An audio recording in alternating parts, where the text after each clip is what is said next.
Limang kamalian na nagpapahirap sa'yo. Una is puro kaaral, kulang ka sa application.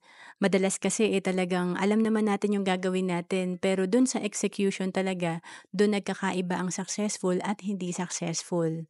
And pangalawa, hindi ka nag-iipon at nag-iinvest. Kapag wala tayong ipon, wala tayong magiging emergency fund pag nangailangan tayo ng pera at mas lalo tayong nababaon sa utang. And kung wala rin tayong investment, walang perang magtatrabaho para sa atin. Pangatlo, employee mentality. Ito yung dapat talaga magnegosyo tayo. Kaya ang mga Chinese talagang mayaman yan kahit maliit lang ang negosyo nila. And then, pang-apat, mabilis kang mag-quit. Ito yung gusto mo, instant talaga yung resulta. Kaya naman marami talaga ang nai-scam. And then, pang-lima, hindi ka nagbibigay ng oras sa financial education. Ito yung mali, yung mga financial decision mo kasi hindi tama yung mga financial information na alam mo. Kaya importante magbigay tayo ng oras sa financial education. To know more about savings and investment, message mo na ako sa FB, Roancelis Capistrano.